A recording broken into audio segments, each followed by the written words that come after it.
ilusionan mucho y claro, no sabe uno luego exactamente cómo sigue. Haced el favor de cultivar la moderación. Es cosa buena, de por sí.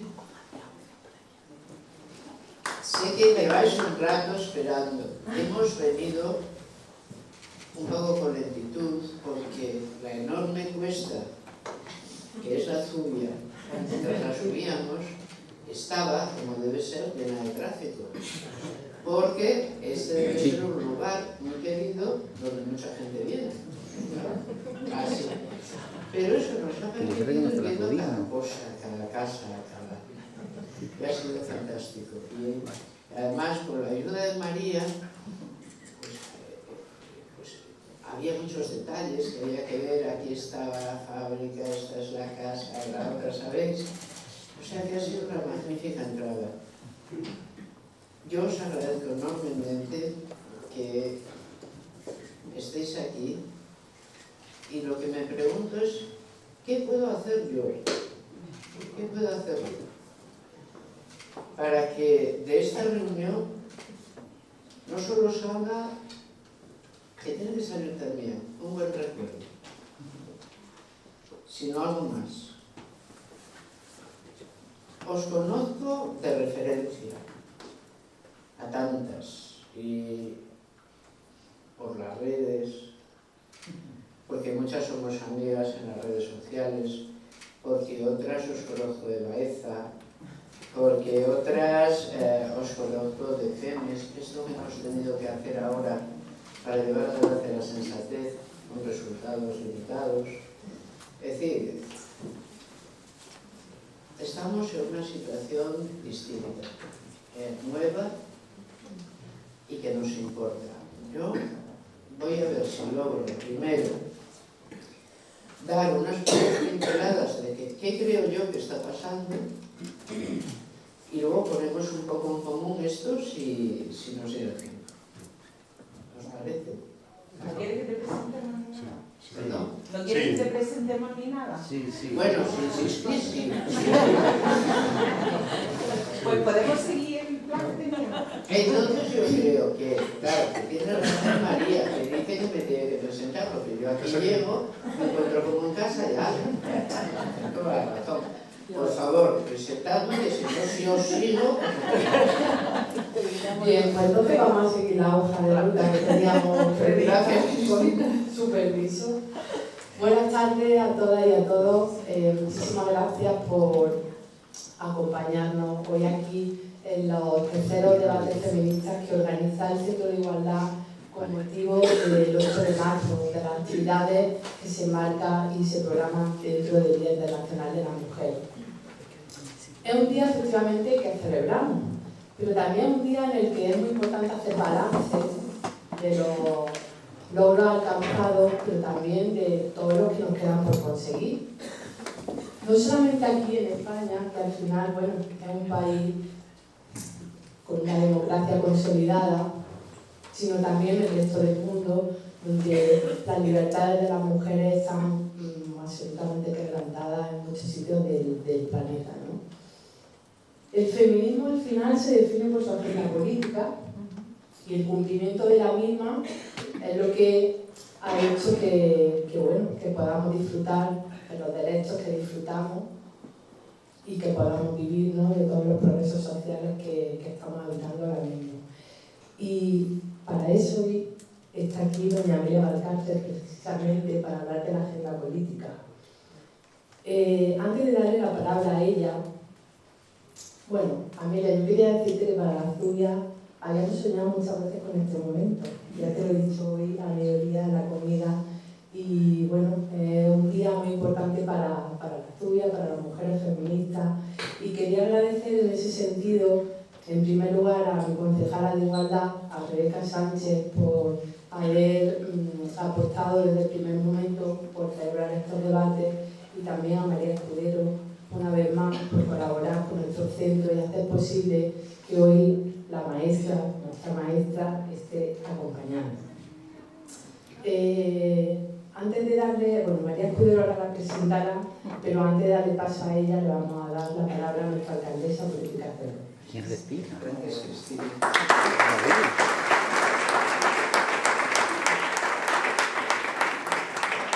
Muchas gracias, Cristina. Buenas tardes, vecinos, vecinas, la mayoría de vosotras personas comprometidas con el avance de nuestras políticas de igualdad en la Zubia. Con vuestra presencia, como sociedad civil, demostráis día a día que estáis vigilantes también en las políticas que hacemos desde las instituciones. Por ello, os doy las gracias por alumbrarnos en el camino correcto. Hoy volvemos a darnos cita gracias al trabajo del Centro de Igualdad en el marco de los terceros debates feministas, un centro que es referente en políticas de igualdad y que obtuvo el premio de la FAM por el trabajo que desarrolla día a día. Un municipio de las medidas tractoras de la agenda urbana y rural de la provincia de Granada para dar soporte e innovar en políticas públicas de igualdad a otros municipios y que trabaja en hacer que el feminismo haga una sociedad mucho más justa y mucho más igualitaria. Todo ello desde la Zubia, donde la historia de sus mujeres es tan importante, donde la industria artesana del telar de la fábrica de la Alpujarreña supuso la proletarización y la toma de conciencia de miles de nuestras madres y abuelas, donde se creó la primera asociación de mujeres de la provincia tras la democracia, la Asamblea Clara Campoamor de la Zubia, que muchas nos acompañan, y donde tenemos un consejo local vivo, un consejo local de la mujer en el que participan una treintena de entidades de todo tipo en pro de la igualdad. Nuestro municipio se convierte en un referente de calidad en el desarrollo de políticas en igualdad. Son muchas las mujeres a las que atendemos y asesoramos en asuntos de violencia psicológica y jurídica, desafortunadamente. Son muchos los proyectos de innovación que desarrollamos en materia de empleo y atención, la calidad de actividades de formación y difusión que hacemos desde Igualdad, las publicaciones que avalamos, nuestros premios, reconocimientos, la gran asistencia de nuestras vecinas y vecinos cada vez que convocamos un acto de este tipo, hacen que este centro sea lo que es, un referente en el área metropolitana. Gracias a Rebeca Sánchez, concejala de Igualdad, la coordinadora del centro, Cristina, y a todo su equipo, hemos contado con la colaboración de mujeres feministas muy importantes a lo largo de la historia, como la rectora de la Universidad, Pilar Aranda, Inmaculada Montalbán, miembro del Tribunal Constitucional, Carmen Calvo, vicepresidenta del Gobierno de España, María Escudero, que nos acompaña hoy, impulsora de los Centros de la Mujer en Andalucía, entre otras muchas, a las que desde aquí también les mando un fortísimo abrazo. Hoy contamos con un referente intelectual internacional de la filosofía y del feminismo, Amelia Valcárcel, de la que ahora María Escudero nos hablará mucho más profundo sobre ella. Pero solo indicar que cuando pienso en usted, me vienen a la cabeza todas las olas del feminismo y todas sus mujeres. Esas mujeres que no se amilanaron y lucharon, costándoles incluso la vida, a las que dejaron huella en la historia, a las que dejaron huella en nuestros corazones y que desafortunadamente la historia no escribió sobre ellas. A las mujeres que conocíamos cuando nuestros profesores en la universidad nos hablaban de su vida, de su obra, de su trayectoria, pero también de las mujeres que nos encontrábamos al volver a casa de esa universidad, que también luchaban día tras día. Amelia es actualmente la presidenta de la Asociación Española de Feministas Socialistas, FEMES, la entidad más comprometida con la defensa de las mujeres y avance del feminismo en nuestro país. Como alcaldesa y como mujer es un tremendo orgullo para mí poder contar contigo hoy en la Zubia. Muchas gracias, Amelia, por contribuir con tu presencia hoy aquí, para que nuestro municipio siga siendo un faro que alumbre el camino del feminismo en el conjunto del Estado, sobre todo en épocas donde la mar está revuelta y llena de turbulencias. Los tiempos son convulsos y nos da la impresión de que algunas veces retrocedemos más que avanzamos. Soy muy consciente de que hoy poder ser alcaldesa ha sido gracias a miles, a millones de mujeres que en nuestra historia tanto han luchado y sufrido para que las mujeres podamos llegar a ser cargos públicos. Y como mujer comprometida que soy y consciente del enorme camino que queda por recorrer, sigo trabajando día a día intentando dar ejemplo. No ya solamente en los países democráticos como es España, sino también en otros países donde tenemos que seguir manteniendo esa lucha y intentar que por fin la mujer alcance el lugar que le corresponde. También soy consciente de la importancia que tienen nuestras intelectuales en comprometerse y poder aclararnos con su pensamiento en ese camino, como seguro lo va a hacer Amelia esta tarde. El camino por el que debemos discurrir para seguir avanzando, porque nuestra hija, porque nuestros hijos merecen un mundo mejor, merecen un mundo más justo y más igualitario. Amelia nos hablará hoy, como bien ha dicho Cristina, de la agenda feminista, sobre su significado y sobre su importancia en muchas, y para ello le voy a ceder la palabra a María Escudero para que nos hable más sobre ella, más profundo, ya que la conoce bien, y a todos ustedes muchísimas gracias por acompañarnos esta tarde. Espero que disfruten.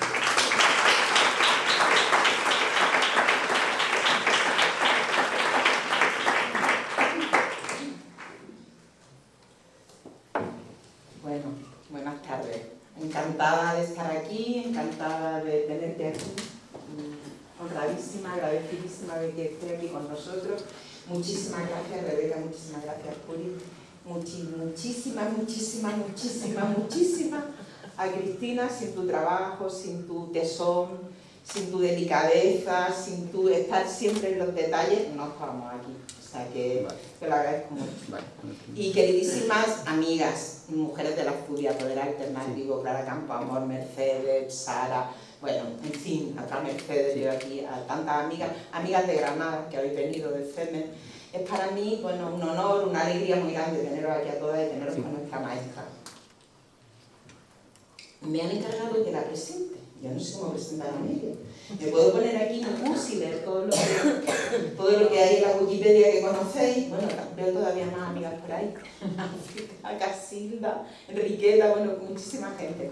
Bueno, yo creo que a Amelia la conocemos todas. Sabemos que es filósofa, sabemos que nació en Madrid, que estudió en Oviedo, que luego se fue a Valencia, que allí, bueno, contactó con nada más y nada menos que con Celia Amorós, que la ha acompañado siempre en su pensamiento y en su amistad toda la vida. Sabemos que ha tenido una gran labor docente e investigadora relacionada con la filosofía política y con el feminismo desde siempre. También sabemos eso. Sabemos, bueno, que ha dirigido, por ejemplo, a la revista Leviatán, que tuvo un importantísimo papel, que ha sido miembro del jurado del Premio Príncipe de Asturias, que en el año 2004 hasta 2008, en el año 2004 fue consejera de Estado, pero ella fue desde el 93, me mencionaban las fechas, desde el 93 al 95 formó parte del gobierno de Asturias, siendo consejera de Cultura y de Educación. Ha hecho, bueno, yo creo que es una persona, bueno, que todas nosotras tenemos como referencia, pero no solo nosotras. El trabajo de Amelia es un trabajo que tiene una altura intelectual que yo creo que no digo nada raro ni exagero absolutamente nada cuando sitúo a Amelia como una de las figuras más relevantes del pensamiento contemporáneo, del pensamiento contemporáneo, así sin calificativo, podría, bueno, trataré de decir algo más, ¿no? Por cortesía, porque ya sí que habéis venido a oírla a ella, pero me parece que es muy importante que nosotras sepamos todo lo que significa Amelia, que lo pongamos en común para poder darle la importancia y la autoridad que todas le concedemos. Por eso me voy a detener un poquillo, me perdonáis. A ver, el trabajo de Amelia, ya os lo he dicho porque me lo he saltado antes, está centrado en la filosofía y en el feminismo. Y bueno, yo creo que ella es, dentro del feminismo filosófico, es como la gran figura del feminismo de la igualdad, o de lo que también llamamos, o se considera desde la teoría feminista, el feminismo radical. Ha trabajado, lo sabéis, antes había hecho referencia a ella, mucho con Celia Amorós y con Victoria Camp, que ha llegado a publicar a la Limón un libro precioso sobre las religiones con ella. Y también con otra figura importantísima, un intelectual importantísimo que desapareció hace unos años, Carlos Castilla del Pino. Bueno, los libros de Amelia, yo voy a deciros los que a mí más me han impactado en mi vida y que seguramente a todas nosotras porque los conocemos. Citaría, hay muchos más. Sexo y filosofía, en el año 91, La política de las mujeres, es un hito para todas nosotras, en el año 97. Ética para un mundo global, que es un libro, bueno, y también importante, del año 2002, el que escribió con Victoria Camp, que se llama Hablemos de Dios, que, bueno, es verdaderamente un libro también que me pararía en cada uno de ellos. Feminismo en un mundo global, en el año 2009, y otro, en fin, algo me ha llegado que estoy escribiendo un libro nuevo, lo cual es una alegría enorme, pero el último que tiene publicado se llama Ahora el feminismo, cuestiones candentes y frente abiertos, que bueno. Luego, Amelia ha recibido una gran cantidad de distinciones y de premios. Tiene la medalla de Asturias desde el año 2006, la medalla a la promoción de los valores de la igualdad del Ministerio de Sanidad y Servicios Sociales del año 2010, el premio Mujeres Progresistas en el año 2010, es doctora honoris causa de diferentes universidades, de la Universidad de Veracruz, de la Universidad de Valencia, que supongo que eso para ella fue muy importante en el año 2016, es poseedora, muy pocas mujeres lo son, de la Gran Cruz de la Orden Civil de Alfonso X el Sabio, que la da el Consejo de Ministros, como sabéis. Bueno, es doctora honoris causa también por la Universidad Autónoma de León, en México, es premio de las Letras de Asturias en el año 2021 y ha recibido en el año 2021 el 6º Premio Internacional de Humanismo Solidario Erasmo de Rotterdam. Bueno, yo creo que todo esto es mucho, pero hay mucha más Amelia que lo que dice, lo que he tratado de explicaros aquí, con su trabajo intelectual y con su bagaje, con todo lo que, bueno, con todo el acervo teórico y con todo lo que ha aportado al pensamiento. Porque la personalidad de doña Amelia, yo diría que, antes lo trataba de decir en algunas palabras, ¿no? Yo creo que es una de las figuras intelectuales más importantes de nuestro tiempo, y lo digo yo porque lo sé, pero lo sabemos todas, y lo sabe y lo reconoce, pero eso no es todo, hay también mucho más. Es una persona comprometida y activista, es una persona cercana a la realidad de las mujeres, lo cual se agradece mucho. Nuestros jóvenes dirían que es una gran influencer, porque tiene miles de seguidores en las redes sociales. No para de escribir cosas en el Facebook por la mañana, y muchas de vosotras leeréis lo que escribe, saludándonos con las cosas más increíbles. Unos días habla del tiempo, otros días habla de filosofía, otros días habla de botánica y otros días habla, pues no sé, de deporte. Yo todas las mañanas lo veo y digo, a ver qué ha dicho hoy Amelia, porque Amelia dice cosas, bueno. Ella tiene miles de seguidores en las redes sociales porque se posiciona, porque es una valiente, porque es una intelectual comprometida. Pues con cualquier cuestión que esté pasando en el mundo relacionada con el pensamiento, con la actualidad y por supuesto con el feminismo. Es un referente para miles de personas en todo el mundo y en el feminismo la consideramos, como ya sabéis, la maestra, tanto por el acervo feminista que acumula para toda la humanidad y para siempre, mientras los humanos estemos encima del planeta, y también por su ejemplo de compromiso. Amelia es, a mí me gustaría definirla así, una humanista feminista. Nada, absolutamente nada, le es ajeno, todo le concierne. Es impresionante los saberes que acumula. Lo mismo da que se trate de pintura, que de música, que de mitología, de religión o hasta de gastronomía. Es brillantísima en todo su análisis, muchas veces cargado de ironía, es alegre y divertida, siempre te ríes con ella.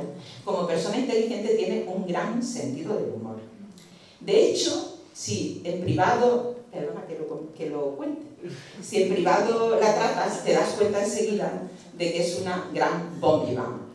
Ella sabe perfectamente disfrutar de todos los placeres de la vida, de todo, de los de la mesa, de los viajes y sobre todo de la amistad. Y sobre todo de la amistad. No puedo hablar de Amelia sin hablar de sus queridísimas amigas. Algunas no están, entre sus queridísimas amigas Carmen Albor, mi queridísima y admirada Carmen Olmedo, Marcela Lagarde, Carlos García del Pino, Alicia Millares. Ese es el entorno amistoso y muchos más que seguramente yo no conozco. Estas son las que yo conozco, que he tenido la fortuna de compartir con ella. Ahora, y con esto acabo, es la presidenta de FEME, de la Asociación de Feministas Socialistas, donde junto con muchísimas mujeres feministas socialistas de todo el país, de toda España, y algunas ya, en fin, tenemos ya mujeres de países latinoamericanos, tratamos de mantener la reivindicación de la agenda feminista. Amelia, para acabar, yo diría que es una moderna, heredera de tantas otras. En toda la extensión de la palabra, representa para mí y para todas la vanguardia de la vanguardia que es el feminismo. Queridísima y admirada maestra, gracias de nuevo por acudir a nuestra invitación. Es un honor para todas nosotras tenerte aquí. Gracias.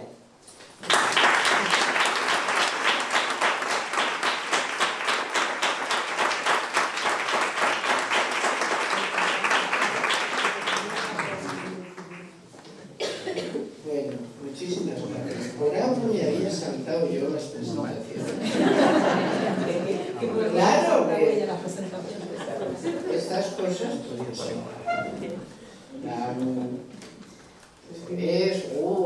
¿Y ahora cómo cumplo yo con las expectativas? No es una cosa que puedas decir, ala, ahora tú. Lo más que puedes decir es, ojalá me mereciera todo lo que he escuchado. Pero métete más. Vale. Vamos a ver. Es que no sé por dónde empezar, me han dejado sin hablar. A ver, el asunto es, nuestras sociedades son verdaderamente extrañas. Si simplemente echamos la mirada a 2 siglos atrás, veremos que no tenemos precedente. Ninguna sociedad ha sido como la nuestra.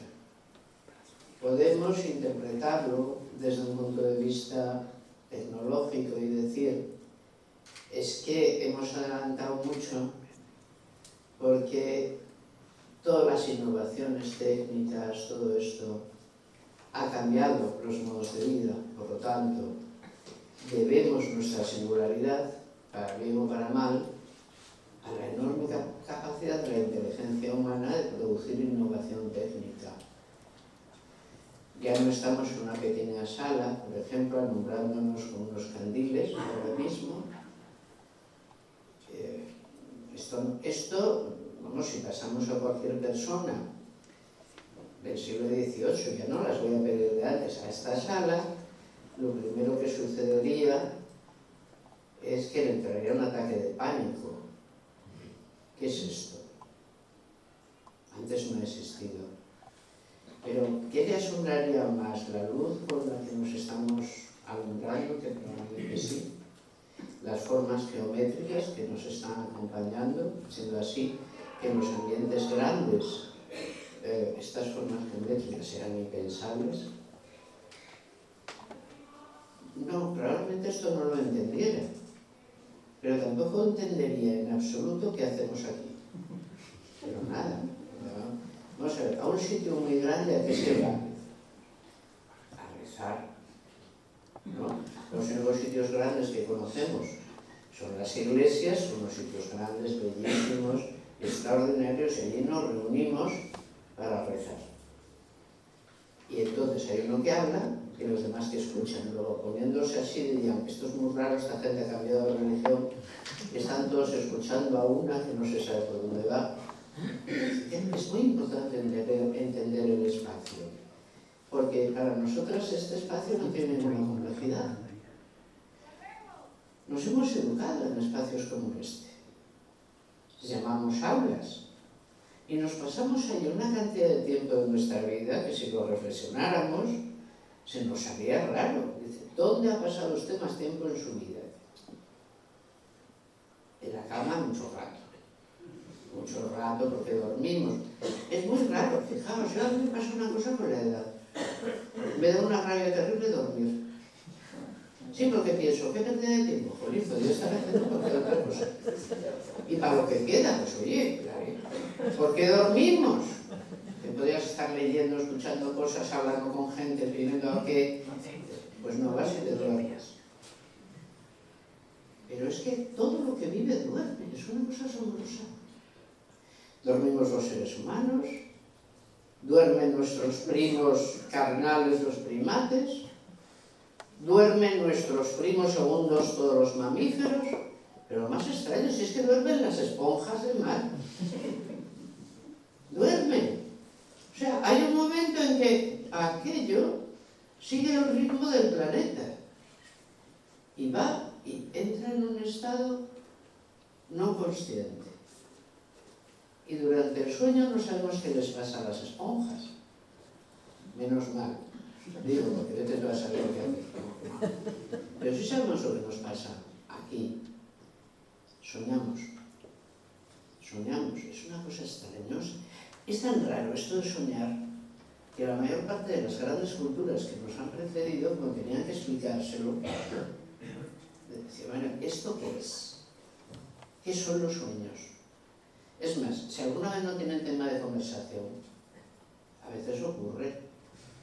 Yo cuando no tengo tema de conversación, tengo un tema de conversación absurdo que nadie me sigue, que es el tráfico de gatos en el siglo VI antes de Cristo en el mar Mediterráneo.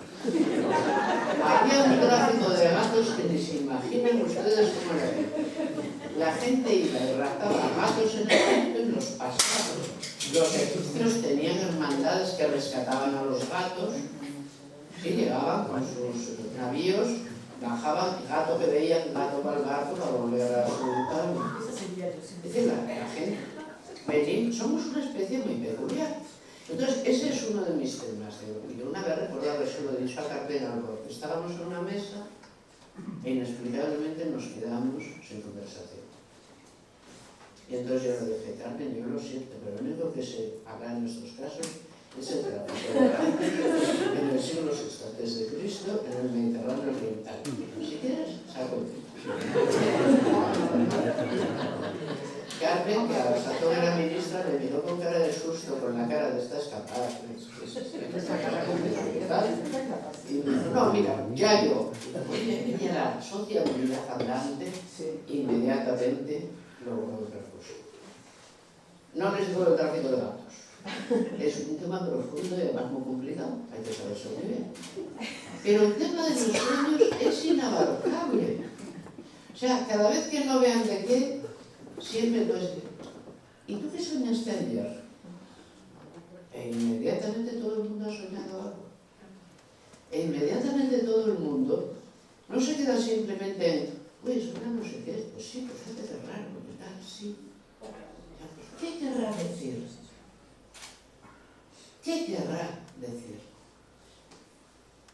A cualquier cosa le damos significado.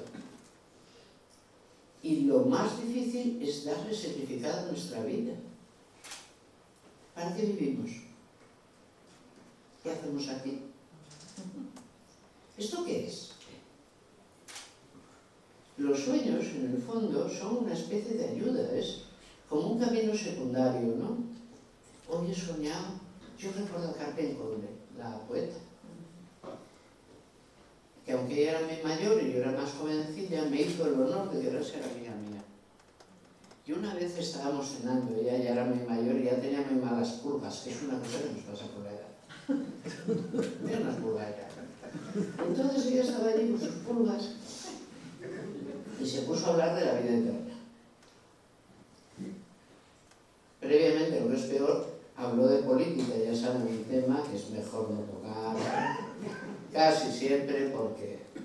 Entonces ya que en el tema de la política ya habíamos entrado en cierto de... vamos a bajar aquí la... Vamos a hablar de... Y entonces me dijo, a ver, niña, que a veces se enfadaba conmigo, me llamaba niña. Si estaba de buen humor, me llamaba por el nombre, pero si no, niña que entra. A ver, niña, ¿tú creerás en la vida eterna? Caray, Carmen, es una creencia dificilísima. Yo no sé si acompañarte en ella. Vamos a ver, niña, ¿cómo no va a existir la vida eterna? Me la estoy tratando. Yo soñé anoche, soñé con mi madre, a la que cuando quiero recordarla, ya no le pongo cara, ya no sé cómo era. Y en el sueño era ella. Y la vi perfectamente. Y además me besó. Y además sus labios estaban calientes. O sea que niña, sí. Los sueños a veces nos enseñan cosas, o nos confortan, o nos consuelan, o nos asustan. Porque es como si te dijeran, hay caminos distintos que la mente sigue cuando la mente no está entera. Están ahí. Pero nos damos cuenta de que lo que estamos haciendo aquí es un sueño. ¿No es verdad? Si lograra explicar.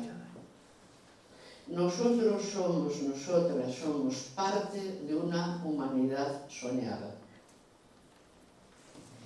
A nosotros y a nosotros nos soñó alguien.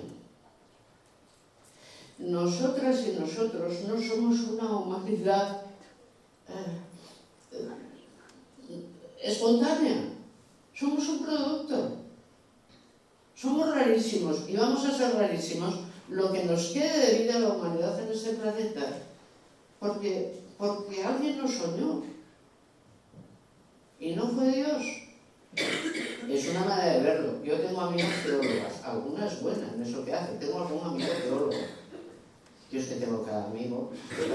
Pero bien. Y entonces siempre hace ilusión, es la idea al fin y al cabo, donde el cristianismo más primitivo, cuando se pone a hacer teología, dice, ¿qué es el mundo? El mundo es un pensamiento de Dios que ha salido de él plotino, ¿no? Dios al pensar, cuando Dios piensa, no solo piensa, lo que piensa se hace. Entonces, es ahí, y entonces eso que existe ahí, ¿qué pasará cuando Dios deje de soñar? Esta teología, por rara que nos parezca, es la única parte de la teología que comparten el cristianismo y el hinduismo. El mundo es producto de un sueño de Dios. Dios nos está soñando y cuando se despierte, esto como una pompa de jabón, recuerdan, al divino Machado, desaparecerá. No es tan metafísico lo que yo quiero decir. ¿Alguien soñó alguna vez, Descartes y otra gente parecida?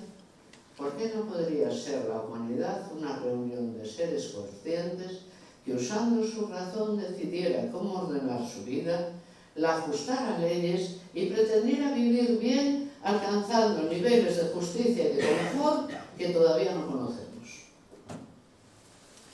Así. Y la gente que lo oyó le dijo, ahí está fulanito soñando tonterías. No, todo el mundo sabe lo que es el mundo. El mundo es hoc lacrimarum vale. Esto es un valle de lágrimas, muy merecido, por cierto, porque con la índole que tenemos no puede salir nada bueno de nosotros. O sea, que tú, primero, ojo al prójimo, que el prójimo siempre es un peligro, de tenerlo muy claro. Y dos, cuidadín con todo lo que pasa. Y cuidadín con lo que se piensa, porque la religión, que es el depósito de saber más grande que poseemos, ya nos ha dicho en las historias fundacionales, los seres humanos son perversos, malvados, mentirosos y fratricidas. Y con semejantes mimbres no se puede hacer gran cosa. Cuando Dios nos quiere, que está ahí vigilándonos y aburriéndose de vernos todo el día, cuando nos quiere nos manda a alguien que nos dome. Y entonces aquellos que nos dirigen, sobre todo si nos traen así, son enviados de Dios y se lo tenemos que agradecer mucho.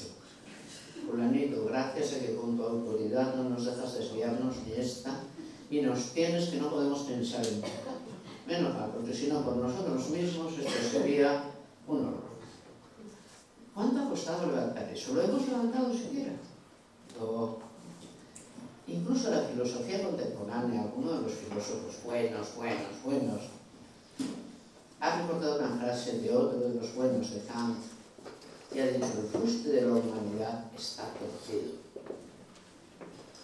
El fuste de la humanidad está torcido, no esperemos maravillas de él. Pero llevamos haciendo maravillas, si bien con unas torceduras terribles, desde hace 3 siglos. No es que antes la gente no supiera hacer nada. De verdad, solo hace falta ir a ver una de las grandes murallas, una de las bellísimas iglesias, uno de los preciosos palacios, y te das cuenta de que la gente sabía hacer cosas, bueno, más que espléndidas. Pero no sabía hacer esto que estamos haciendo ahora. Pensar tranquilamente en cómo la gente se reunía en efecto para hablar de Dios, la gente se reunía para darle a alguien honor y el placer de la obediencia, pero para pensar el mundo juntos no había caso. Y en ese sentido somos una humanidad realmente extravagante. Hace no tantos años, 4 o 5 años, yo estaba en Nepal, tratando de entender las diversas variedades religiosas que se dan en una franja tan pequeña, debajo del Himalaya, donde conviven 10 o 12 religiones y la idea es, inexplicablemente no se pasan el día matándose entre sí, luego a ver qué hace, vamos a ver si adivinamos qué pasa en aquel país, que esta gente rara no se da, que es lo normal, pero lo hacemos todos. Y yo estaba en un hotel, bajo de mi muy escueta habitación de Pali, y veo a una gente que como nosotros está no sé cuántos sentados, unos aquí con una mesa, unas flores expuestas, hablando nepali, con lo cual bien entenderán que aquello no. Y entonces pregunto y dicen, están haciendo unas conferencias sobre ecología. Ecología. En Nepal.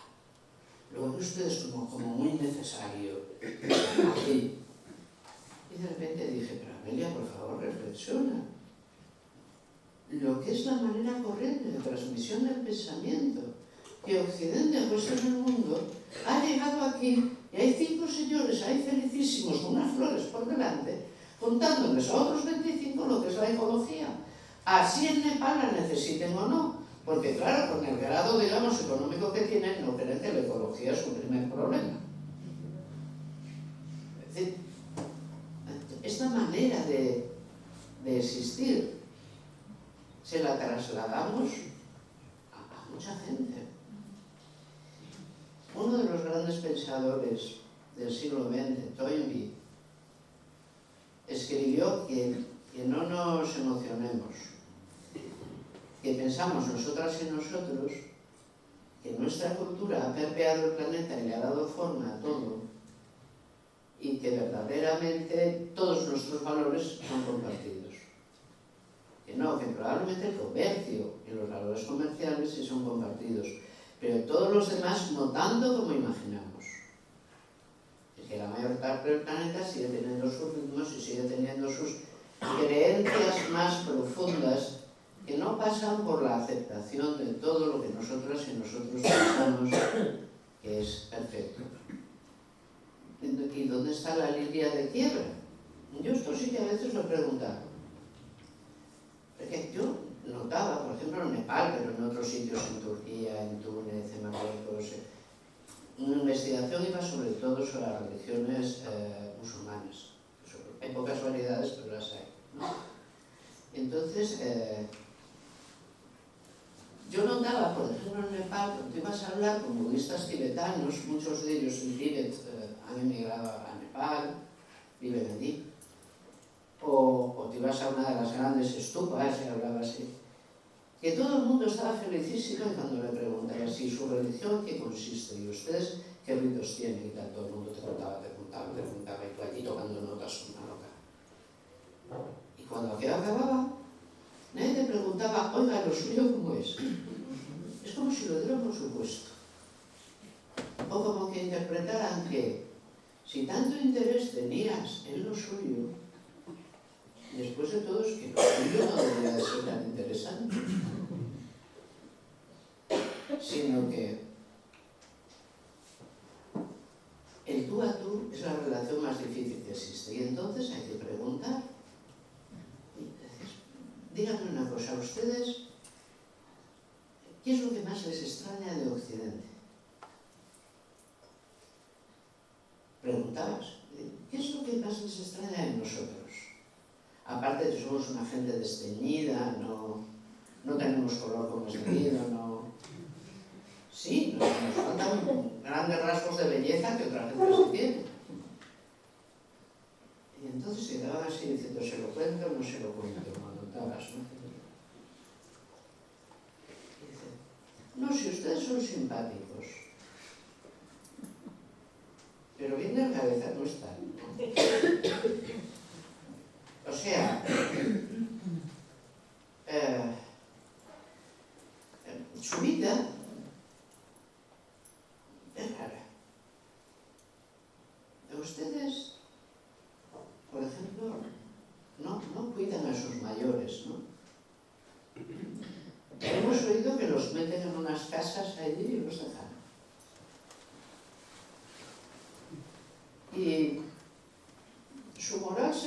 también es bastante deficiente, ¿no? Porque hemos oído que en sus sitios donde ustedes están, las mujeres han olvidado hace un rato largo qué son las buenas costumbres y el pudor. Y, bueno, no son ustedes gente confiable, cambian mucho. Todo el rato están inventando cosas. Es como si no se supieran estar quietos. O sea, empiezas a pensar, hay un motivo de disgusto que no te van a trasladar. ¿Por qué? Primero, con el extranjero hay que ser cortés. Pero que evidentemente sois raros. Vale, ¿cuándo empezamos a ser raros? A ver, primero, principal, probablemente hemos sido raros siempre, porque el planeta es tan grande y las humanidades que en él han existido estaban tan aisladas por grandes accidentes geográficos, mares, grandes ríos, desiertos, cadenas montañosas, demás, que la gente ha podido vivir en su propio hábitat y desarrollar verdaderas civilizaciones sin tener en cuenta a los demás y sin saber que existían, como si habitáramos planetas distintos. ¿Cuándo nos empezamos a poner en relación? Fueron los grandes imperios los que nos pusieron en relación. Los que empezaron, los que nosotras sepamos nosotros, fueron los griegos. Los griegos eran una gente que le gustaba mucho salir en barquichuelo a ver qué robaban, a ver qué vendían y a ver qué compraban. Las tres cosas por este orden. Los fenicios y los griegos, que son una gente admirable. Yo a los fenicios los admiro mucho. Porque una gente que baja de un barco y en vez de sacar inmediatamente una espada y ir a ver qué te incendia, saca una mesa, le pone una tela y dice, vendo, compro, me parece una cosa fantástica. Eso es plan, y así se puede seguir adelante. Y nunca olvidemos que el comercio, lejos de ser una cosa mala, es uno de los pegamentos fuertes de las sociedades abiertas. Tienen que tener comienzo a comercio abierto, libertad de precios y todas esas cosas. Eso es fantástico. Los griegos hicieron sus periplos, que no entendían el mundo que encontraban, es evidente. Solo hay que leer la Odisea. Y dices, no, Ulises, no, vais a encontrar unos que comen piedras y otros que... No, pero de alguna manera tenemos que contar el Mediterráneo, que es incomprensible, pero es lo que nos vamos encontrando. Los romanos ya sabían lo que encontraban. Y además sabían lo que tenían que hacer. Ya estamos. Hemos llegado aquí. Muy bien. Lex. ¿Qué? Lex. Es una. La traigo yo. Y al que no la respete se va a ir enterando. La lex. Lex. Comercio. Vile. Producción. Ciudades. Ciudades. Alcantarillado. Poder. ¿De quién? ¿De uno? Bueno, que hemos oído que se matan mucho. Si nos matamos mucho es un asunto nuestro. Aquí, en la provincia, no se mata nadie. Fuera. Gobierno. ¿Y qué más? ¿Pudieron los romanos llegar a unificar el mundo que unificaron, el enorme Mediterráneo, simplemente con la lex? No, necesitaron una religión.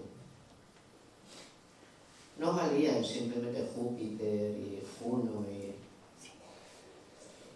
La gran herencia del Imperio Romano es la religión cristiana, que es la que unificó realmente a todos en un cuerpo de creencias, que les hacía pertenecer a una misma sociedad, no solo la lex, pero esa sociedad a la que pertenecían, bueno, colapsó. Otra religión hizo lo mismo, dice, si va de esto, imaginad la expansión del Islam. El cristianismo tardó en expandirse por todo el Mediterráneo 3 siglos. El Islam tardó 60 años, con los mismos medios técnicos. Habitamos en un mundo donde tener memoria del pasado es absolutamente importante. Cada occidental tiene que saber reconstruir su pasado, porque solo entonces sabemos quiénes somos y por qué somos lo que somos. porque somos hijas e hijos de dos estrategias intelectuales que no tienen nada que ver. Y aquí me voy a poner ya un poco retorcidilla, pero poco.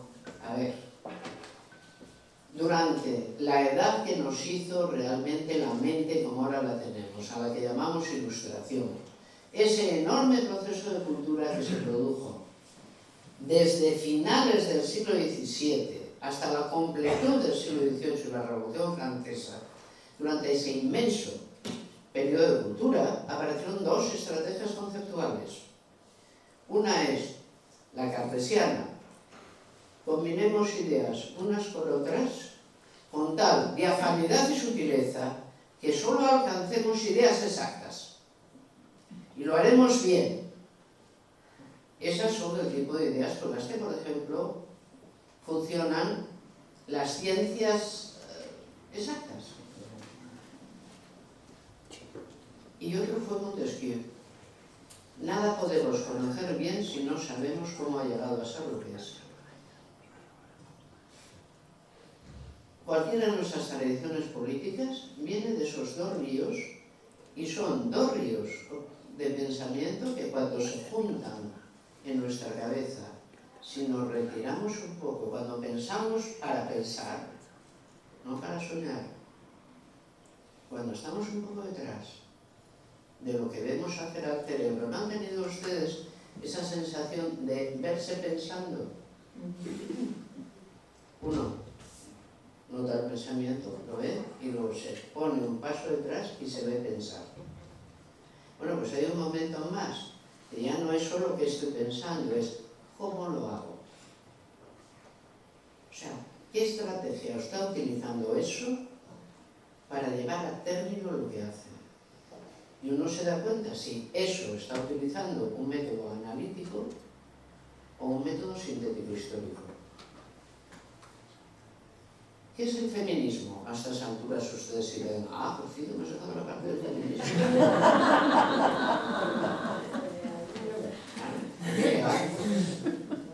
No piensen que el feminismo simplemente es una especie de sentimiento. No, la rebeldía es un sentimiento y la rebeldía contra una situación injusta es un sentimiento justo, pero por muy justo que sea, es un sentimiento que la gente solo puede tener si es animada a ello. Rebélate. Si no es, parece que esta situación me incomoda, pues pruébate, a probar un poco, no pasa nada. Dice, ¿cuánto? Muchísimo. Nuestro mundo abrió la puerta a la rebeldía.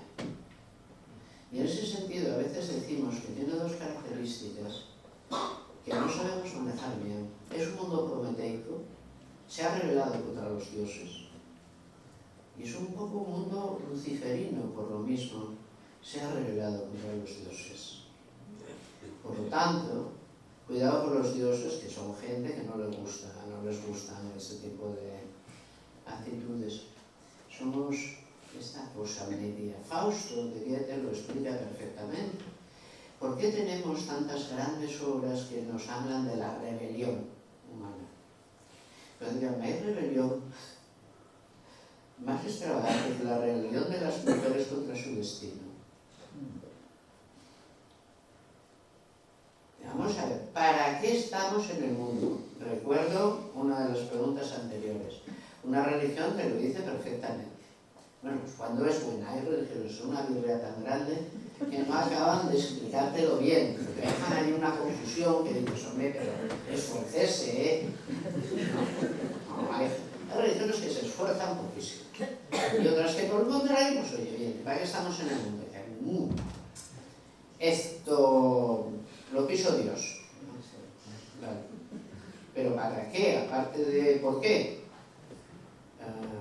Para servirle y ser de su agrado. Bueno, una buena idea. Bueno, y después, ¿pero qué después? Vamos a ver, ¿qué ganas? ¿Tienes ganas de cargártela o algo?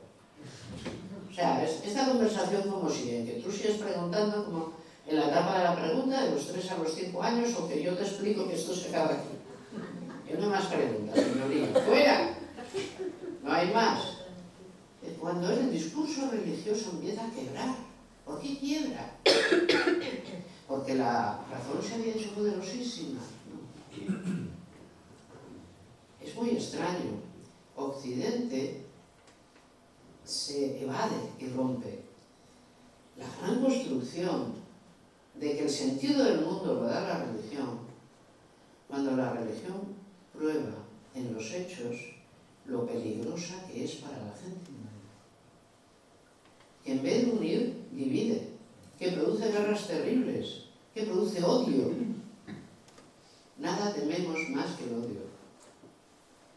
No nos gusta nada. El odio es un gran disolvente social y nuestra sociedad quiere ser coherente y quiere estar cohesionada. Pero si tú coges a un gran interpretante, como es nada menos que el discurso religioso, y lo quitas a un lado y dices, voy a creer a partir de ahora que la religión es importante, respetable, pero privada. Esto es, cada quien tiene todo el derecho a tener sus creencias y llevarlas adelante, siempre con que con ellas no altere la paz civil. Si no altera la paz civil, bienestar. Tú has quitado un interpretante del mundo que es de tal profundidad que con qué te quedas. Y las naciones europeas lo vieron clarísimo. Sobre todo la nación que empezaron a hacer esto, los franceses. Fue Francia. Bueno, a partir de ahora la religión será suplantada por la filosofía. La filosofía es la que debe explicar el mundo y las ciencias. Bueno, las ciencias más o menos lo están logrando. Pero el día que los filósofos nos pongamos de acuerdo, bueno, no sé, levitaremos o algo. La filosofía ha resultado ser una buena solución llena de contradicciones. Piensa una y su contraria. No para, no está quieta. Yo recuerdo cuando una vez yo estaba harta ya de mi facultad, tenía unos malos por allí que me hacían la vida fácil y me dije, me voy. Me voy a donde sea. Entonces me empecé a buscar cosas y vi que querían filósofos en China. Esto está yendo muy mal. Y me puse en comunicación con China para ver si en efecto qué querían y cuánto querían. Y entonces me dijeron, bueno, sí, pero nosotros queremos que las personas que vengan aquí expliquen filosofía. Hasta Platón. Después de Platón, ya todo lo que ustedes han pensado no nos interesa, porque todo es muy complicado. Platón estaba en el siglo IV a.C. Eso exactamente. Hasta ahí. Esa es la parte que nos gusta. Usted es capaz de explicar eso. Viene, nos lo explica, todos felices. Pero lo otro no nos interesa. Me extrañó, pero luego empecé, por ejemplo, a comprar y a leer a iraníes, ayatolas iraníes interesados por Occidente y lo que piensan de la filosofía occidental. Y es muy curioso porque ellos dicen hasta Santo Tomás de Aquino. Eso nos gusta, todo está bien ordenado. No, San Agustín es un poco raro, pero bueno, va. Pero todo eso de Dios está bien. Luego todo lo demás, eso en que esto se ha metido de la secularización, la laicidad, no. Eso no lo necesitamos para nada, gracias.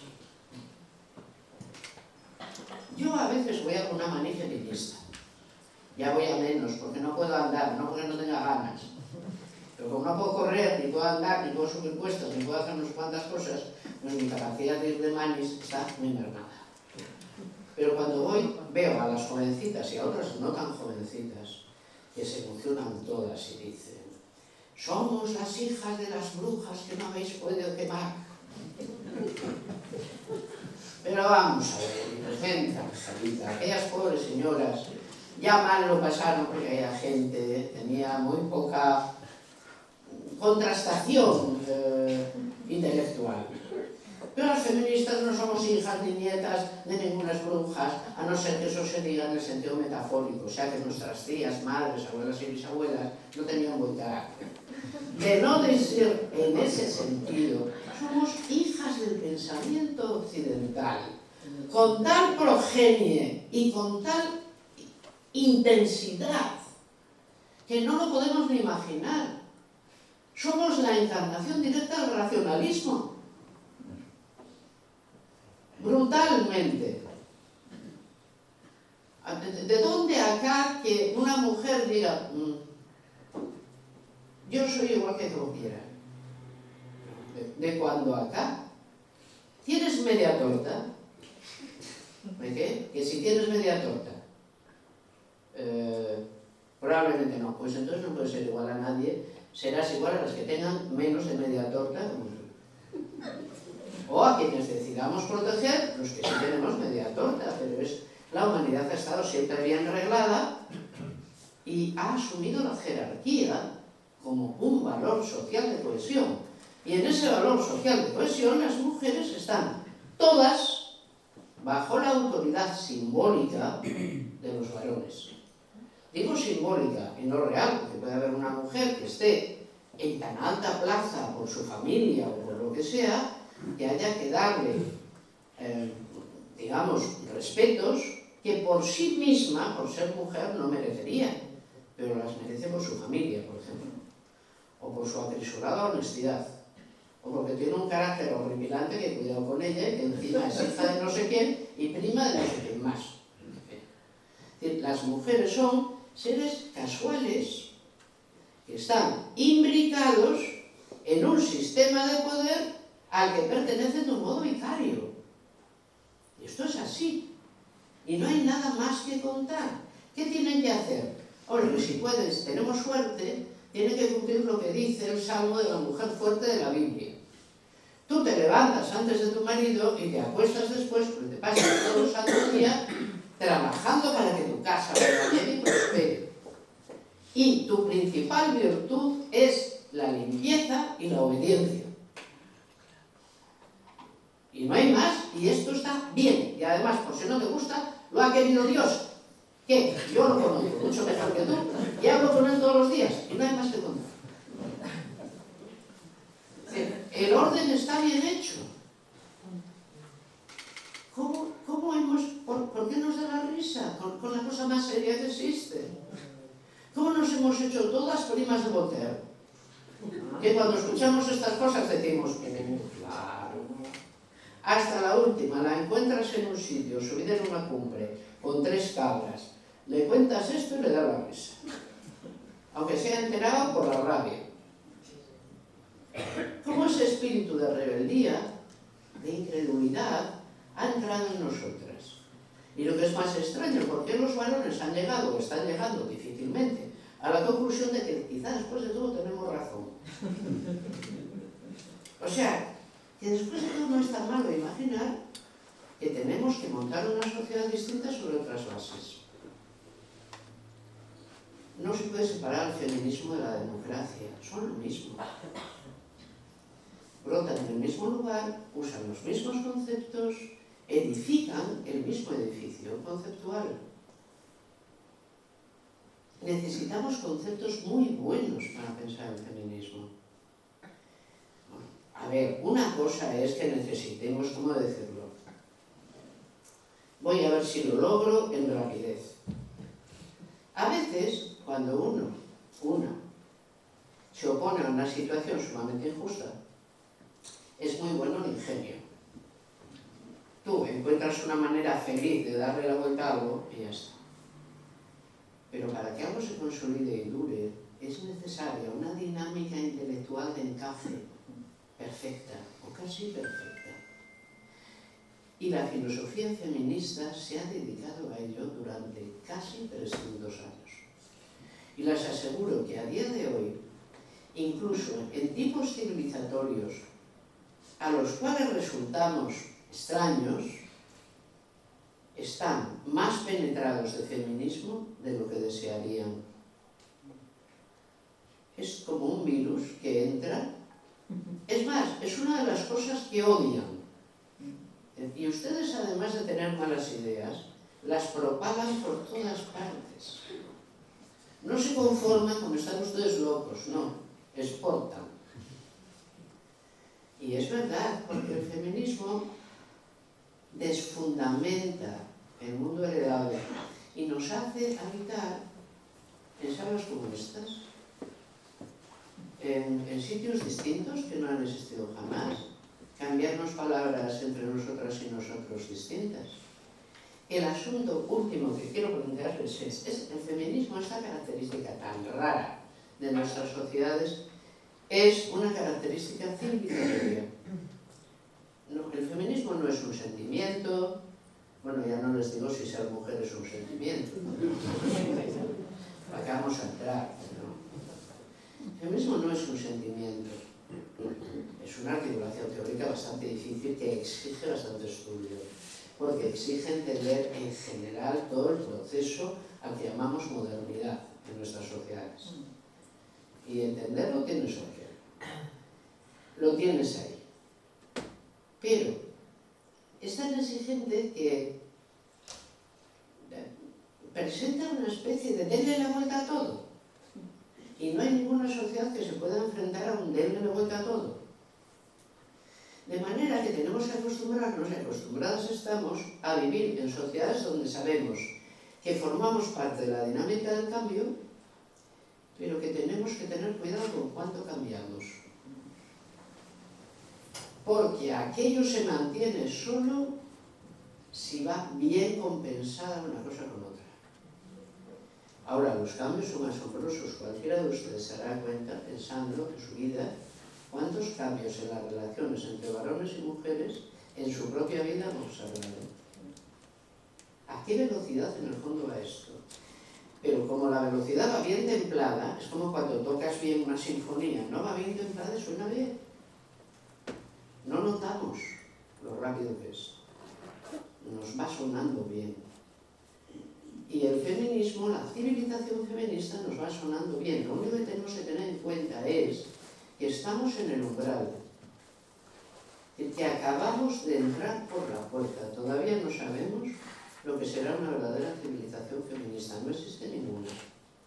Sí sabemos que las otras civilizaciones, aunque no les gustemos, van a acabar siguiéndonos. Eso es así. Porque el sabor de la libertad no sé qué tiene, pero le gusta a todo el mundo. Y porque esta sociedad nuestra es infinitamente más divertida que todas las anteriores. Y no tiene nada que ver. Nada que ver. Entonces vamos a seguir en este extraño camino. ¿Con qué lo hacemos? Lo hacemos dialogando. Lo hacemos debatiendo. Pero por eso yo lo único que pido es, por favor, vamos a mantener el nivel del debate un poco alto. Porque necesitamos hacer cosas que son importantes. Cuando alguien te baja al debate del lodo, eso no se hace con la tradición política propia. No es serio, no está bien. No se aprende nada en un barro. No es ahí donde hay que debatir. Solo les doy dos características de las sociedades feministas para que las pensemos y cierro. Nuestras sociedades son feministas, forman parte de una civilización feminista que está empezando ahora, pero empezando. Llevamos de proceso de verdad práctico 90 años, más no. Desde que esto va en serio, digamos. Esto hay. La natalidad se ha ido al suelo. Se ha ido al suelo. Hablamos con nuestros gobernantes, algunos de los cuales tienen afición a pensar, pero por lo común no es su afición principal. Y entonces te dicen, hay que poner remedio a la crisis de natalidad. Primero habrá que pensarla. Porque es que a lo mejor no tiene remedio. A lo mejor somos una humanidad decreciente y eso tiene que ver con nuestros valores. A lo mejor resulta que el feminismo produce sociedades decrecientes. Entonces verán, vendrán los otros y nos comerán. Démonos prisa en infectarlos. No va a ser solo China la que exporte virus. Vamos a exportar nosotros otras cosas mejores que arreglan la vida de la gente. Estamos en un momento histórico. Ustedes se preguntarán, a ver, ¿por qué ha habido 2 manifestaciones feministas en todas partes todo el rato y qué es esto? Yo veo que la gente además se angustia y dice, claro, eso es el divide y vencerás. ¿No? Eso es aclárate que lo necesitas.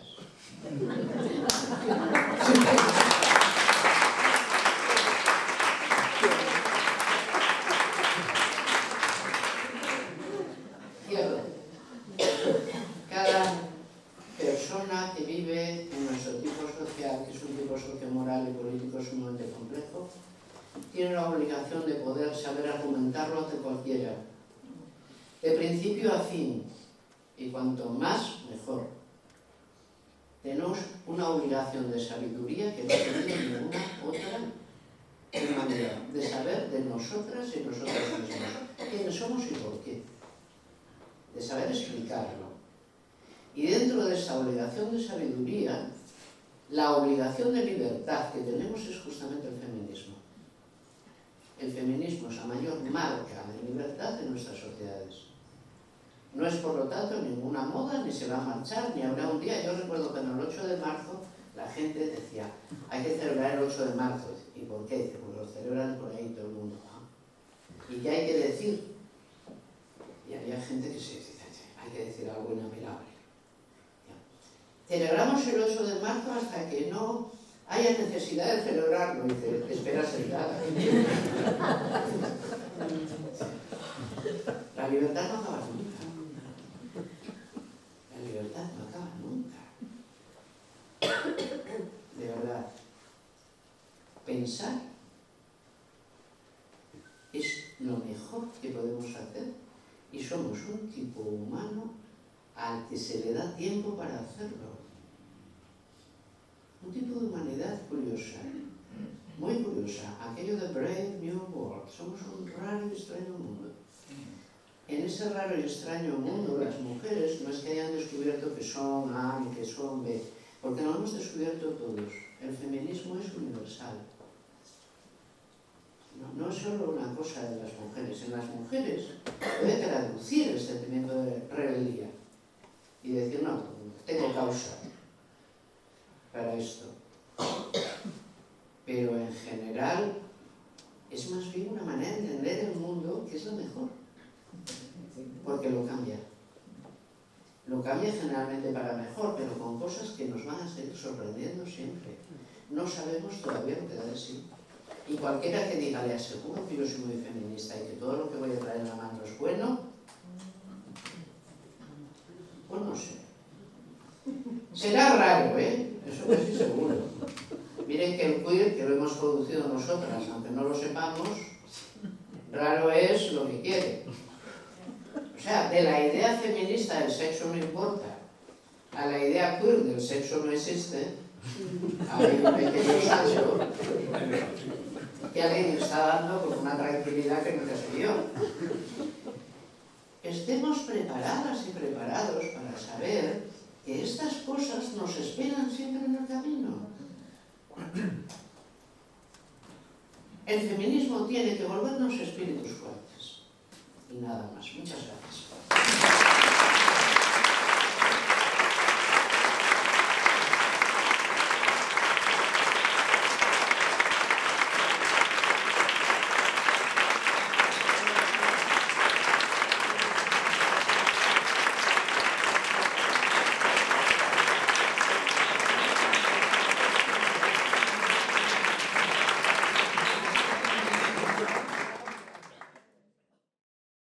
Yo conocí a Amelia hace muchos años, porque teníamos la capacidad de meternos en todos lados.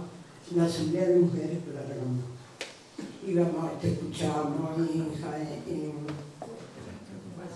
donde, te escuchábamos en todos lados. Pero yo empecé a verte a ti como en los encuentros de Córdoba. Tú eras muy madrugadora y yo también. Y decía, Mercedes, vamos a desayunar las dos juntas mañana. Y ahí empecé a conocerte. Y te tenía el cariño de que tú has sido o has hecho la mejor biografía, o visto siempre. Con qué capacidad, con qué análisis. Y yo en ese momento...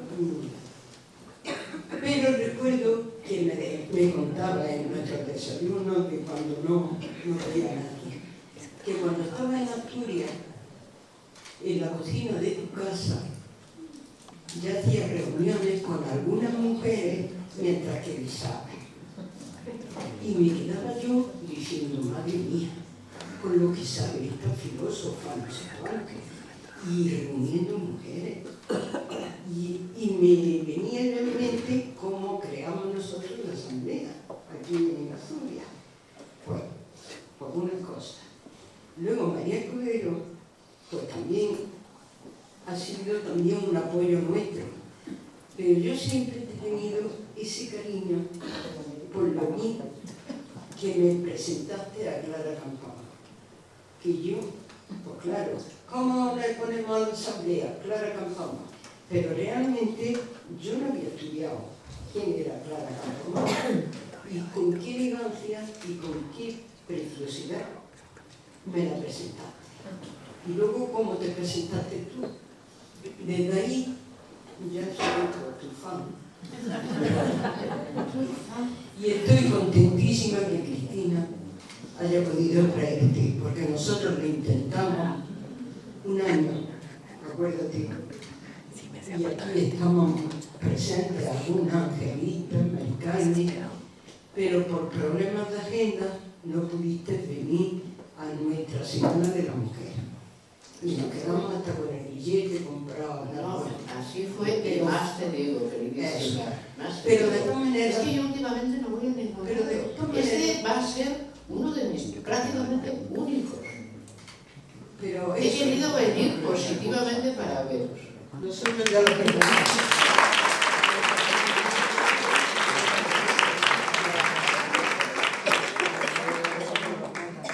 Porque me acordaba precisamente de eso. Y gracias a María, bueno, a mí María es una persona espectacular. Yo he tenido que aguantar sus alabanzas, que se aguante ella con la María es una persona especial a la que yo tengo un cariño enorme, pero enorme. Además es la de venancia personificada. En todos los aspectos. Y yo creo que cuando uno conoce, una de las cosas que el feminismo más enseña es apreciar a la gente. Las cosas, el feminismo enseña a apreciar y a afinar en el aprecio que tenemos de por qué. Cuando ves a una persona, voy a decir por qué, porque es que el machismo es muy operativo. El machismo es una manera de conducirse sumamente ahorrativa. O sea, ¿qué tienes que saber en el mundo? Poquita cosa y no hace falta. ¿Y cómo tienes que ser? Es un poco desagradable si también hace falta. ¿Y cómo tienes que comportarte? No sé, ten cuidado conmigo. Es decir, que es como un guión un poco como de mitad, ¿no? El feminismo introduce una gran cantidad de matices. A veces nos parece que no. Por ejemplo, la rebeldía feminista, cuando existe con motivo, tú ves a alguien cabreándose en condiciones por algo y siempre hay alguien que dice, ay, pero matiza, ¿por qué te cabreas tanto? No, la rebeldía no matiza. La rebeldía señala. Ahora, cuando el feminismo no es rebeldía, es vida vivida, es estar, hace a la gente mucho más elegante. Todo lo entiendes de otra manera, todo es de otra manera, todo lo aprecias de otra manera, las distancias se vuelven más cortas y aparece otra cosa, que es aquella cosa por la que la vida merece ser vivida. Yo es que a lo mejor no miro con muy buenos ojos, pero creo que es un gran maestro moral el feminismo.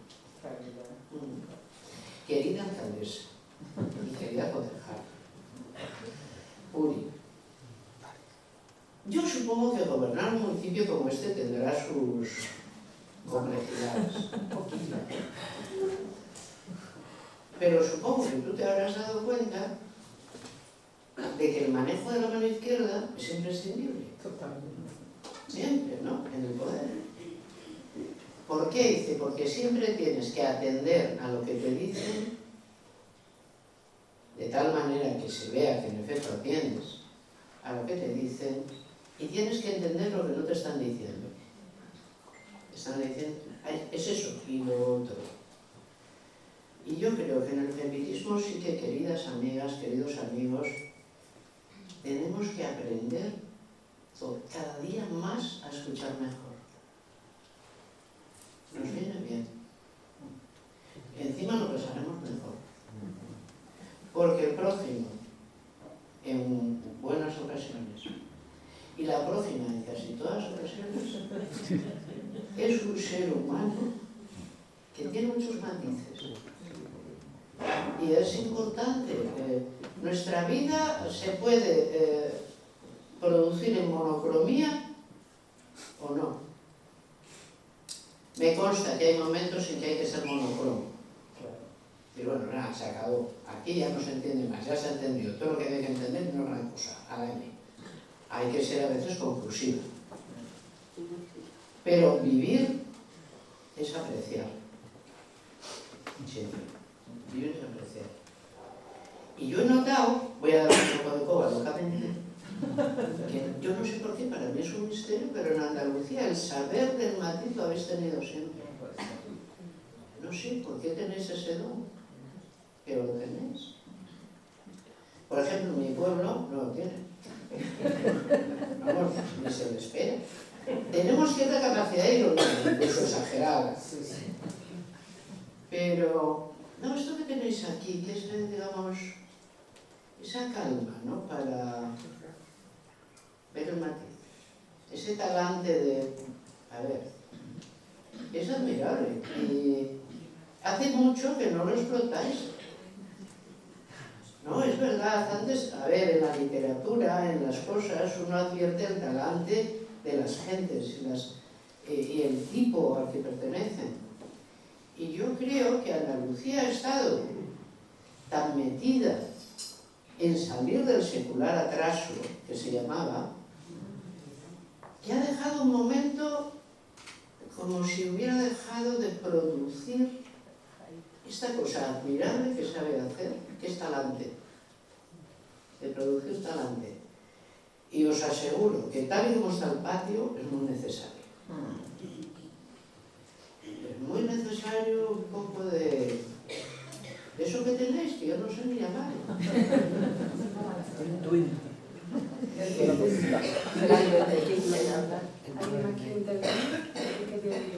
Mira, por allí hay una palabra.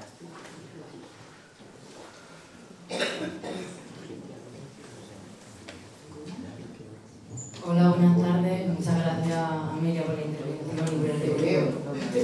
Te veo, ¿Se me va? sí, perfecto. Pues muchas gracias, Amelia, por el recorrido histórico que ha hecho y por la intervención. Y nada, mi pregunta está un poco dirigida a ese contexto histórico que tanto nos hace falta. Y nada, venía a traer un poco cómo fue la revolución de los jacobinos, que fue una pérdida para ellos, porque como todos sabemos, tenían con la cabeza cortada. Pero sin embargo, supuso un cambio tan importante en el pueblo como la idea del gobierno Estado-Nación, que ahora es impensable pensar otro tipo de gobierno sin eso, o como lo fue la Ilustración, que sustituyó la religión por la razón, y ahora también es impensable gobernar conforme a la religión, aunque bueno, aunque tengamos concordatos con la Iglesia y demás. Que se va a favor el teléfono. Tenía apuntado porque era un poquillo largo. Y me tomo un café y estoy un poco nerviosa. Y bueno, lo que quiero decir con esto es que la historia es muy importante recordarla para conocer lo que tenemos. También Rosa Luxemburgo, por ejemplo, tenía un manual de historia que se enseñaba en el partido, y el manual estaba también hecho históricamente que incluso la República de Weimar fue enseñado. Y en el mundo actual que nos encontramos, un buen historiador un buen historiador en España, que se denomine buen historiador, como mucho se remonta a la guerra civil o a la transición para analizar en la situación histórica que nos encontramos ahora. Y bueno, para terminar, la historia de las mujeres es una historia de esfuerzo, sudor y sangre por la lucha de nuestra emancipación como clase social. Y yo lo que veo viendo en las últimas décadas, bueno, en la última década porque no soy tan mayor, es que el Día de la Mujer Yo recuerdo cuando era pequeña que sí que se denominaba el Día de la Mujer Trabajadora. En el último tiempo que viene se llama el Día de la Mujer y con suerte. De momento, entonces, tú como historiadora y filósofa, ¿cómo crees que a ver, espera, me he liado. ¿Cómo podemos conseguir una sacudida en el mundo que sea tan grande, de manera que la emancipación de las mujeres se asiente en el pueblo, aunque suponga una derrota para nosotras, pero suponga una ganancia histórica, en tanto que clase social para las generaciones venideras? Y si crees que este cambio se puede realizar de las instituciones. Y muchas gracias. A ver, yo creo yo creo que usted es casi tan hegeliana como yo. Y en algunas partes le supera, sí, le supera. Porque el asunto es que usted cree, y tiene por buena yo también, la interpretación de Hegel de que a través de aquello que consideramos negativo, en realidad se producen pasos adelante. Sí, soy hegeliano. Por lo tanto, no siempre que nuestra evaluación de algo tiene que tener justamente el matiz del valor de la negatividad. Que sepamos apreciar el valor de la negatividad y lo que significa.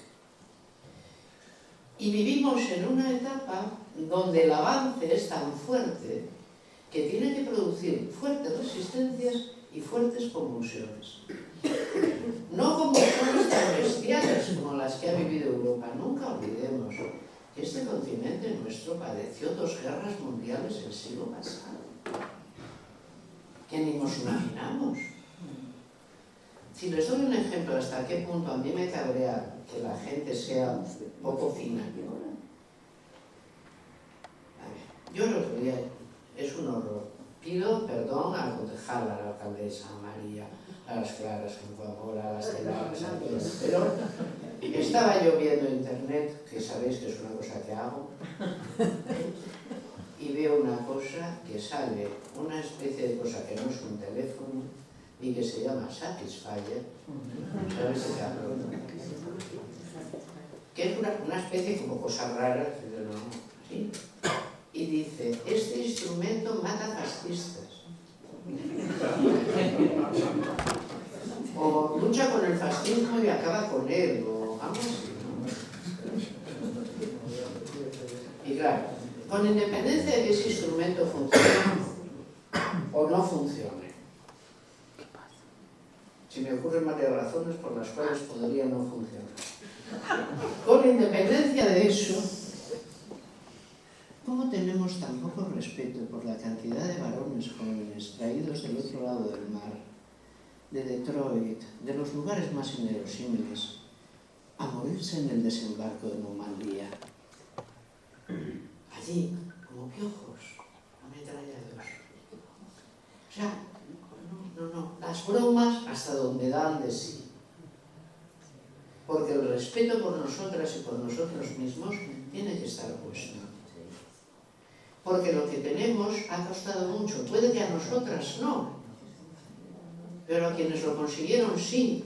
Y la historia está hecha de mucho horror. Y entonces hay que tener mucho respeto por quien la tuvo que padecer en su encarnación más espesa y peor y más negra. Hay que tener siempre mucho cuidado.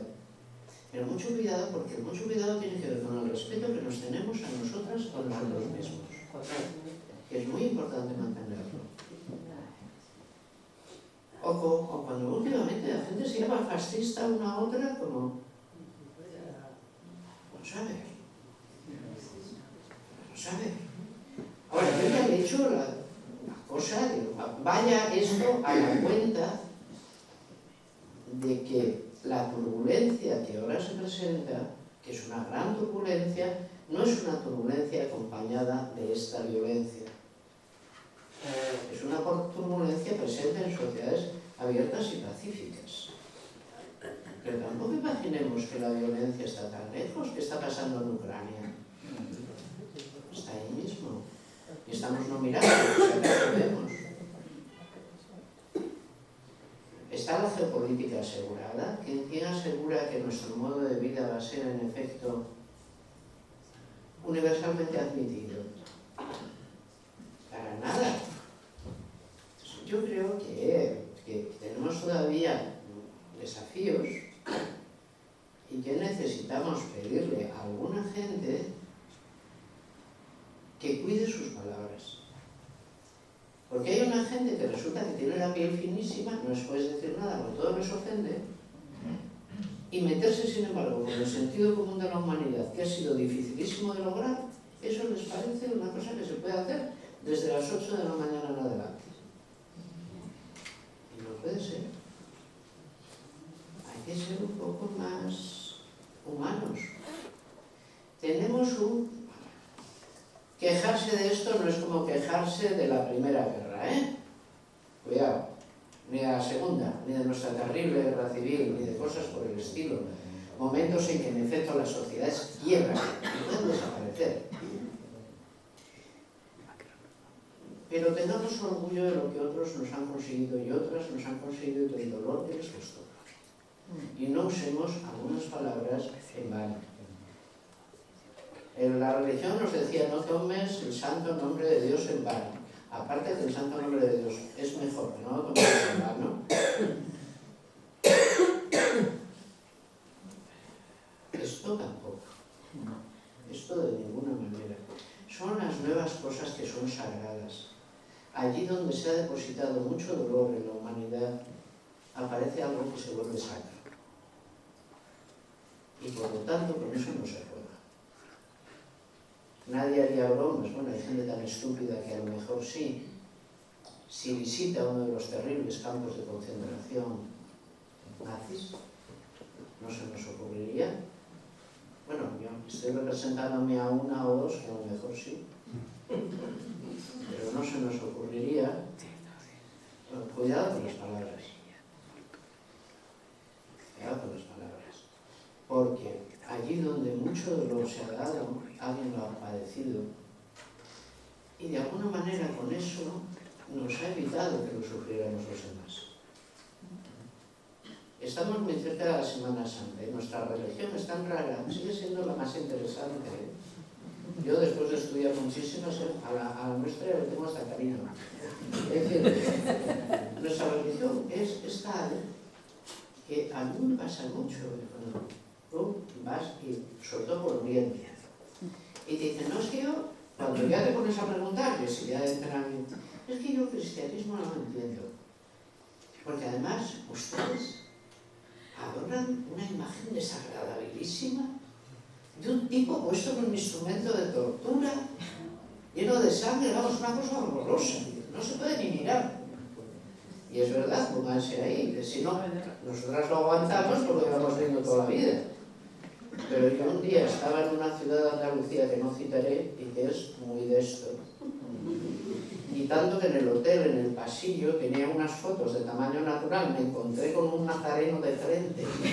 A esas horas se han dado un susto. ¿Qué? A ver. Bien, ¿por qué tenemos esta religión tan rara ahora? Rara ha sido siempre. Porque en el fondo respetamos el dolor. Respetamos mucho el dolor. Y esta religión nos ha enseñado hasta qué punto tenemos que ser humildes ante el dolor. No es una mala enseñanza. Así que no estaría de más no abandonar esto nunca, digamos, como propio moral, ¿no? Como un propio moral que tengamos. Igual te da ver parecer a un perrillo que... Además sois unos sentimentales. No es malo. No es malo. Eso es femenino. Puede.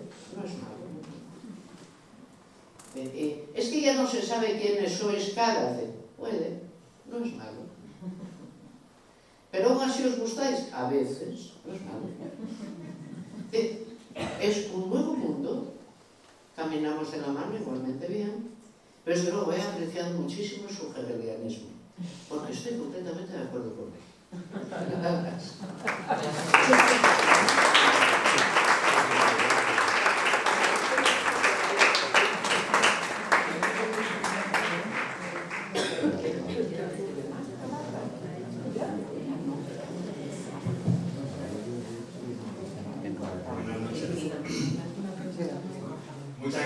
María por el viaje histórico-filosófico, ha sido muy ameno.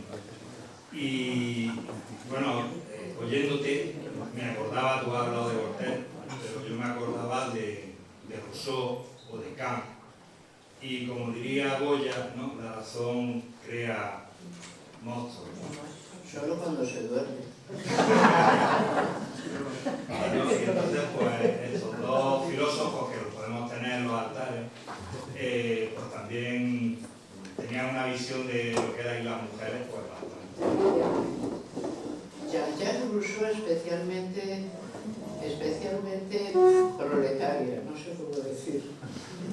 No, pero hay una cosa que es muy curiosa, que es la visión, por ejemplo, que tiene con Rousseau, o la visión que tiene Rousseau, no se parecen, y yo creo, mi hipótesis es que tiene que ver con la clase social, directamente. El marqués de Condorcet ha sido educado, al fin y al cabo, en una sociedad rodante, que aunque es misógina, opina que las mujeres tienen características de encanto y respeto, que solo por eso, aunque solo sea por eso, deben ser respetadas. Mientras que Rousseau es un tipo que ha salido directamente de su fábrica de alfombras y relojes, quiere decir que él era lo suyo, y que entiende el mundo lo justo. Es decir, es capaz y ha sido capaz de darnos un diseño del mundo, cómo debería estar ordenada la sociedad, qué debería ser el Estado, qué es la voluntad general, y se lo admitimos todo. Pero, por ejemplo, cuando se pregunta, ¿el progreso existe? Que va, cada vez somos peores, es la respuesta. Cada vez somos peores, nunca ha habido... La humanidad está muy bien al principio, cuando no era ni humana, ahora esto va cada vez a peor y no hay que lo pare. A mí me gusta de Rousseau, que es un tipo que no se calla nada, o sea, todo lo que da por pensar, va y lo cuenta y lo escribe. Hay otra gente que no, solo escribe la décima parte de lo que piensa, o sea, Rousseau no. Entonces, con las mujeres, esa misoginia suya, yo nunca soy capaz de tomármela del todo en serio, porque lo veo como... Cuando él, por ejemplo, se va a casa de Madame de Varenne y vive allí, y vive a costa de Madame de Varenne, porque Rousseau era un tipo estupendo, como lo cuenta todo, era una autobiografía, cuenta todo lo que hace, lo que piensa, pues el hombre vivía allí en aquella casa de mantenido. Entonces cuenta que, según él, eso es lo mejor que hay que hacer. Las mujeres están para mantenerle a uno, en el mejor de los casos, y si no saben, para callarse. Y me recuerda, es que tiene un aspecto en eso vil. Es de alguien que no ha llegado a la cultura cortesana, de decir, no, estas cosas, aunque las pienses, pues no se deben decir. Todo funciona sobre lo sobreentendido de que esto no se dice. Y, es decir, la misoginia de Rousseau, la verdadera misoginia salvaje es la de Schopenhauer. Ese sí que pertenece a los altos estratos sociales y tiene misoginia contra su propia madre, que es una de las literatas más estimadas de su tiempo. O sea que ese sí ya sabe de lo que habla. No es que simplemente no le haya dado tiempo a tener una educación oportuna. Eso es adrede. Directamente diciendo que estas son la encarnación de esa potencia oscura que es la naturaleza misma, inconscientes, trozos de vida vivientes sin orden, que no lo van a tener jamás, que solo existen para que este dolor se esté reproduciendo. Esa sí que es una buena misoginia. Al lado de ese Rousseau, vamos, es simplemente un señor un poco cazurrillo. Bueno, el Mary Wollstonecraft sí se lo tomó en serio, ¿no? Y le dio bien. Hizo lo que pudo. Por eso la tenemos en un altar. Sí, pero yo quería preguntarte otra cosa, ¿no? En ese repaso histórico, ¿no? Lo que yo tengo entendido, ¿no? Es que el movimiento feminista, las mujeres os habéis involucrado, por eso citaba a los ilustrados, a la Revolución Francesa, con todos los movimientos de liberación que ha habido en el siglo XIX, ¿no? Con las revoluciones burguesas, con las revoluciones obreras y con incluso, bueno, los movimientos que hubo en ese momento para las esclavistas en el Estados Unidos, ¿no? En todo eso, Con el antiesclavismo directamente. sí. Y la enseñanza que se saca de la historia es que en todas esas situaciones las mujeres implicadas en el movimiento feminista, que ha ayudado al final, cuando se consiguen los objetivos de esos movimientos, han sido traicionados.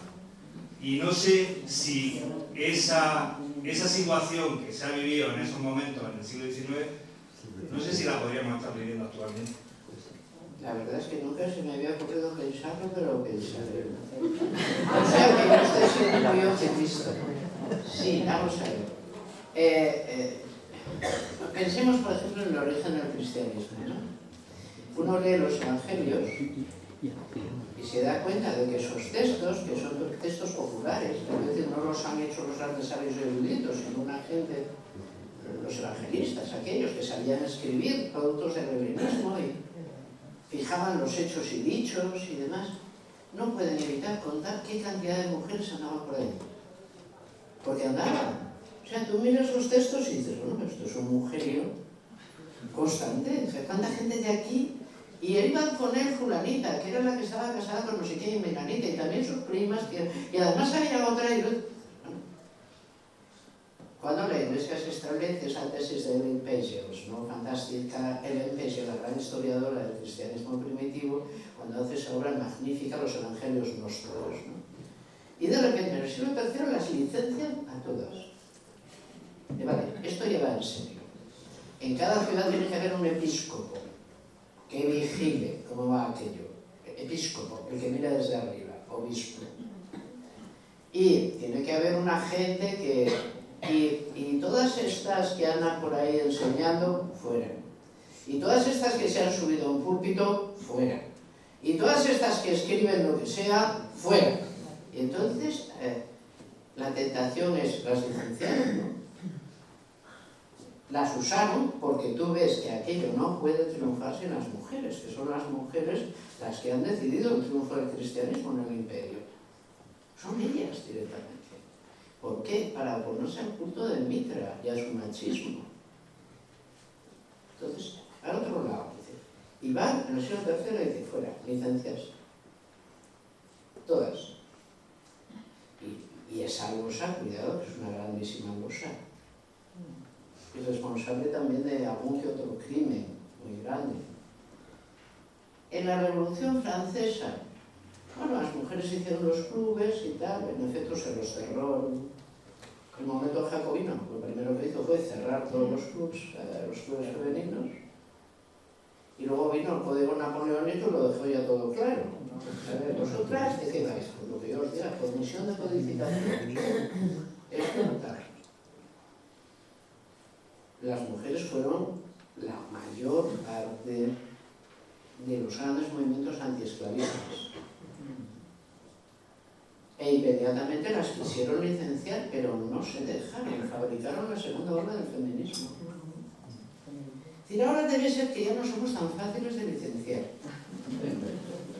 O sea, nos hemos hecho como una cosa,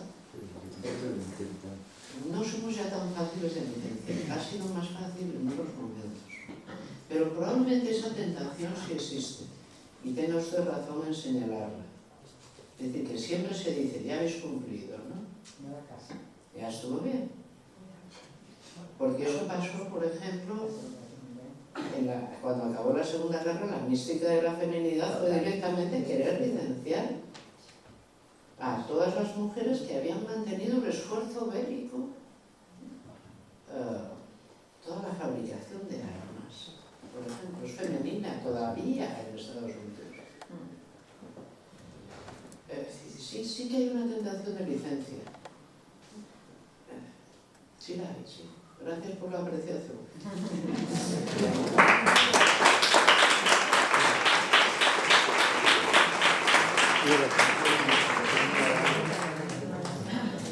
Bueno, vamos a ir finalizando este acto. Gracias, María, Cristina, Puri, Cristina. Gracias, Amelia. Y si me permites, gracias a esas mujeres que soñaron con mujeres rebeldes, que soñaron con igualdad y que soñaron con feminismo.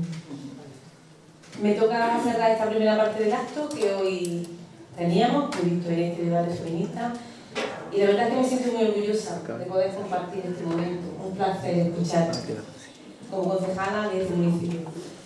Hay actos donde se evidencia que merece la pena el esfuerzo y el sacrificio de la acción política en un gobierno.